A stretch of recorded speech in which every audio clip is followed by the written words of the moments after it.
వాళ్ళు చెప్పాల్సిన అవసరం లేదు. రాష్ట్ర ప్రయోజనాలు మాకు వాళ్ళకంటే ఎక్కువ మాకుంది. రాష్ట్ర ప్రయోజనాలు వాళ్ళకుంటే ముఖ్యమంత్రి గారు ఢిల్లీలో ఏమంటాడో ఒకసారి వీడియో చూడు. రాష్ట్ర ప్రయోజనాలు ఉంటేటప్పుడు వాళ్ళు ఏ రకంగా ఢిల్లీలో నేను హామీలు ఇచ్చారు. ఈ హామీలు కూడా నాకు తెలియదు, ఇప్పుడు చేయలేని నేను చేతులు ఎత్తేసాడు. ఎవరి ప్రయోజనాలు ఎవరికి ఉన్నాయి? వాళ్ళ గురించి, రాష్ట్ర ప్రయోజనాల గురించి కాంగ్రెస్ పార్టీ నుంచి నేర్చుకోవాల్సినటువంటి అవసరం మాకు లేదు. We are committed for the country's development. ఏదైతే చెప్తామో అది చెప్తాము, చేస్తాము. మేము చెప్పలేదు ఏది కూడా అయినా చేస్తామని. ఈరోజు మేము చెప్పిన ప్రోగ్రామ్స్ అన్నీ చేస్తాం. వాళ్ళు చెప్పినవి తెచ్చి మా నోట్లో పెడితే ఎట్లా?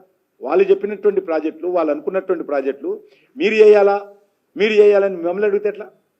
వాళ్ళు ఏ ప్రాతిపాదికన వాళ్ళు ప్రాజెక్టులకు సంబంధించినటువంటి పనులు చేస్తామని ఒప్పుకున్నారు.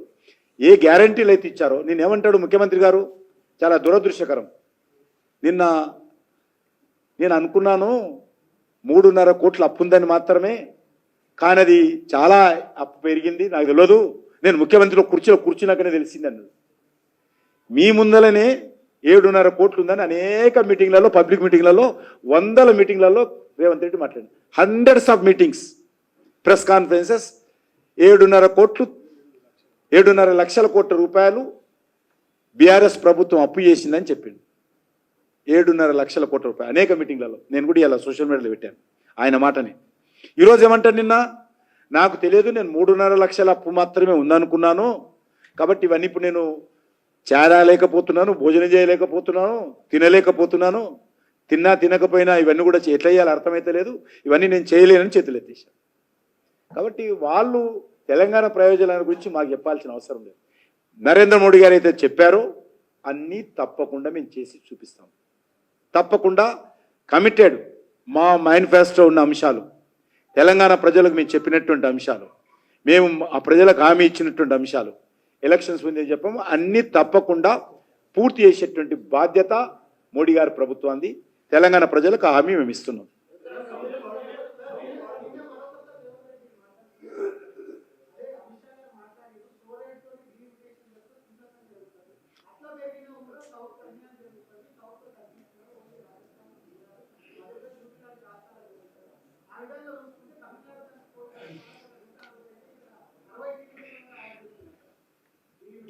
నేను మళ్ళీ ఒకసారి స్పష్టం చేస్తున్నా, మళ్ళీ అడగొద్దు నన్ను. వాళ్ళు పనికిరాని మాటలు మాట్లాడితే మీరు అడగొద్దు దయచేసి. ప్రేమతో కోరుతున్నా, దండం పెట్టి మిమ్మల్ందరినీ నేను దండం పెట్టి మీలో కోరుతున్నాను. వాళ్ళు రాజకీయాలు మాట్లాడుతున్నారు, ప్రతిసారి రాజకీయాలకు జవాబు చెప్పాల్సిన ప్రజలు జవాబు చెప్తున్నారు. వాళ్ళకు తెలంగాణ రాష్ట్రంలో కానీ దక్షిణ భారతదేశంలో కానీ ఒక్క సీటు తగ్గదు, ఒక్క సీటు. ఎందుకంటే మీరు అందరూ కూడా అర్థం చేసుకోవాలి, నార్త్ ఈస్ట్ రాష్ట్రాన్ని ఇన్ఛార్జ్ ఉన్నారు. 1,00,000 ఓట్లకు పార్లమెంట్ సీట్ ఉందాడ, అక్కడ తగ్గదు కదా. పండిచేరులు ఎన్నోట్లున్నాయి, అక్కడ కూడా తగ్గదు కదా. కాబట్టి ఈరోజు తెలంగాణలో ఓట్లు తగ్గినా, జనాభా తగ్గినా పార్లమెంటు సీట్లు తగ్గవు. ఇది లోక్సభలో ప్రధానమంత్రి గారు స్పష్టంగా చెప్పారు. ఇక్కడ ఒకటి చెప్పారు, అదే నువ్వు మధ్యలో మాట్లాడతావు, నువ్వు ఆయన జవాబు చెప్పని తర్వాత మీరు అడుగు, దయచేసి క్షమించాలి. ఒక నిమిషం నేను చెప్తా, మళ్ళీ చెప్తా, ఎంతసేపైనా ఉంటా. రెండోది, జనాభా తగ్గినా సీట్లు తగ్గవు. కాబట్టి ఈ విషయం ప్రధానమంత్రి గారు లోక్సభలో స్పష్టంగా చెప్పారు. నెంబర్ 1. నెంబర్ 2, ఈ యొక్క జనాభా సేకరణ, ఈ కాన్స్టిట్యున్సీలో రీఆర్గనైజేషన్ చూసేటువంటి హోమ్ మినిస్ట్రీకి సంబంధించినటువంటి హోమ్ మినిస్టర్ అమిత్ షా గారు ఇటీవల చాలా స్పష్టంగా చెప్పారు.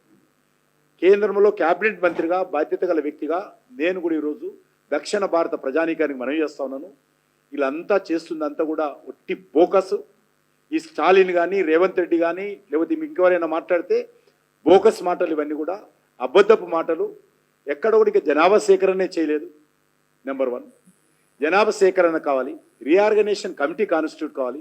రీఆర్గనైజేషన్ కమిటీ కాన్స్టిట్యూట్ అయిన తర్వాత అప్పుడు రీఆర్గనైజేషన్ సంబంధించినటువంటి ప్రాసెస్ మొదలవుతుంది. అందులో గైడ్లైన్స్ వస్తాయి. ఇంకా గైడ్లైన్సే రాలేదు, రీఆర్గనైజేషన్ సంబంధించినటువంటి గైడ్లైన్సే రాలేదు. ఇంతకుముందు నేను మొన్న కూడా చెప్పాను, దున్నపోటు ఈనిందంటే దూడం గట్టిగా ఉన్నాడట ఈ స్టాలిన్, రేవంత్ రెడ్డి లాంటి మనుషులు. అసలు ఏమి ఆలు లేదు, ఏమి లేదు, ఇంతవరకు ఏబిసిడి లేదు. తమిళనాడులో ఎలక్షన్స్ వస్తున్నాయి కాబట్టి స్టాలిన్కి చెప్పుకోవడానికి ఏమి లేదు కాబట్టి, అక్కడ ఏమీ చేయలేదు కాబట్టి, స్టాలిన్ కుటుంబం అంతా తమిళనాడు దోచుకున్నది కాబట్టి, వ్యతిరేక పవనాలు వీస్తున్నాయి కాబట్టి 2 అంశాలు ఎత్తుకున్నాడు ఆయన కేంద్ర ప్రభుత్వం మీద. ఏదైనా 4.5 సంవత్సరాల తర్వాత ఎలక్షన్స్ వస్తే మీ ప్రభుత్వం ఏం చేసిందో ఇప్పుడు చెప్పాను వరుసగా ఏం చేసిందో ప్రజలకు చెప్పి ఓట్లు అడగాలి. ఏమడుగుతున్నాయన రైల్వే స్టేషన్లో హిందీ పేరు ఉన్నటువంటి బోర్డు రంగులు వేయండి. ఎక్కడైనా తమిళ భాషకు వ్యతిరేకమా? తమిళ భాషకు పెద్దపీట వేశాం. ఆయన 5 సంవత్సరాలుగా తమిళ భాషకు న్యాయ పైసా పనిచేయలే, సింగిల్ పనిచేయలే. ఆయన ఈరోజు తమిళ భాష గురించి మాట్లాడుతున్నాడు. నరేంద్ర మోడీ గారు ప్రధానమంత్రి అయిన తమిళ్ కాశీ సంఘం చేసినాం, తమిళ్ గుజరాత్ సంఘం చేసినాం, తెలుగు కాశీ తమిళ సంఘం చేసినాం, తమిళ భాష మీద అనేక రకాల రీసెర్చ్ చేస్తున్నాం, సపరేట్ ఇన్స్టిట్యూషన్స్ పెట్టాం.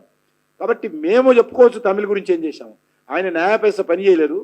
ఈరోజు మేము ఎవరిని కూడా ఎక్కడైనా హిందీ, తెలంగాణలో మీరున్నారు, బలవంతంగా హిందీ మాట్లాడాలని ఏ ఒక్క వ్యక్తికి single person in entire Telangana south India ఎవరికైనా హిందీ నేర్చుకోవాలని బలవంతం చేశామా? అది కాకుండా మా న్యూ ఎడ్యుకేషన్ పాలసీలో మాతృభాషలకు ప్రాధాన్యత ఇస్తున్నటువంటి మొట్టమొదటి ప్రభుత్వము 76 సంవత్సరాల తర్వాత మోడీ గారి ప్రభుత్వం. మాకు ఈ స్టాలిన్ నుంచో ఈ రేవంత్ రెడ్డి నుంచో పాఠాలు నేర్చుకోవాల్సినటువంటి అవసరం లేదు. మేము చాలా స్పష్టంగా చెప్తున్నాం, మాతృభాషలోనే హైయర్ ఎడ్యుకేషన్ వరకు ఉండాలి, అప్పర్ ప్రైమరీ వరకు ఉండాలి లాంగ్వేజ్ అని. అది కోరుతున్నాం. ఇంగ్లీష్ నేర్చుకోవద్దంటలేము, కానీ తెలుగు భాష మాట్లాడు, తమిళ భాష మాట్లాడు, కన్నడ భాష మాట్లాడు అంటే మేము చెప్తా ఉంటే హిందీ ఎట్లా పేర్లు పెడతారు? నేను అనేక దేశాలు తిరుగుతున్నాను, అనేక డెలిగేట్స్ కలుస్తాను. మొన్న ఈ మధ్యలో ఒక డెలిగేషన్ కలిస్తే వాళ్ళకి ఇంగ్లీష్ వచ్చినా కూడా నాతో మీటింగ్లో, అఫీషియల్ మీటింగ్లో ఇంగ్లీష్ మాట్లాడతారు.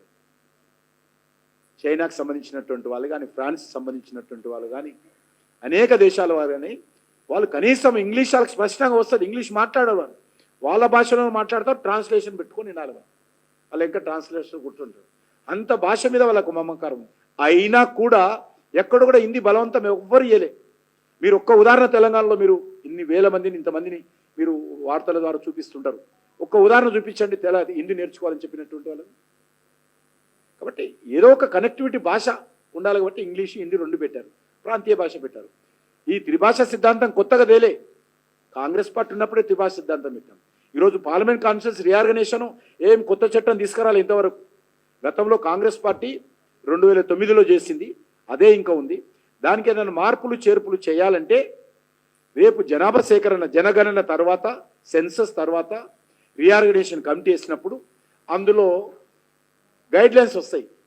ఆ గైడ్లైన్సే రాలేదు ఇంతవరకు. దానికి సంబంధించి కేంద్ర ప్రభుత్వం ఒక్కరోజు కూడా ఆలోచన చేయలేదు. ప్రధానమంత్రి గారు కానీ లేకపోతే క్యాబినెట్ కానీ ఒక్క నిమిషం కూడా ఇంతవరకు చర్చ జరగలేదు. వీళ్ళకి రాత్రి ఎలక్షన్స్ ముందు కలవడ్డది ఇస్తారా ఎందుకు మాట్లాడుతున్నారు. ఇంత అధ్వాన్నంగా దిగజారు రాజకీయాలు, దివాలకూరు రాజకీయాలు ఈ రకంగా చేయడం అనేటువంటిది దేశానికి కానీ ప్రజలకు కానీ ఏమాత్రం మేలు చేయదు. ఇంత స్పష్టంగా ప్రైమ్ మినిస్టర్ పార్లమెంట్లో చెప్పారు, ఆన్ రికార్డ్. హోమ్ మినిస్టర్ చెప్పిన తర్వాత కూడా మేము ముఖ్యమంత్రి మీటింగ్ పెట్టుకోండి, కాఫీలు టీ తాగండి. మాదేమైంది? కాఫీలు టీ తాగండి, ఏం అవసరం, మాకేం పెట్టుకోండి. మా మనస్సులో ఏదైనా దురుద్దేశం ఉంటే తెలంగాణ అభివృద్ధిలో కానీ, తమిళనాడు అభివృద్ధిలో కానీ, దక్షిణ భారత అభివృద్ధిలో కానీ మేము సంజాయిషి చెప్పుకోవాలి.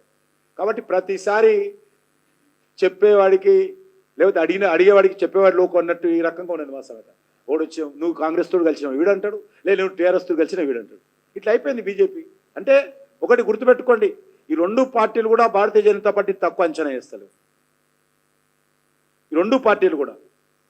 కాబట్టి ఈ 2 పార్టీలు కూడా సబ్ పార్టీల కింద అయిపోయింది. మాతో ఎవరైనా కలుస్తున్నారు అనే విషయాన్ని చెప్తున్నారు.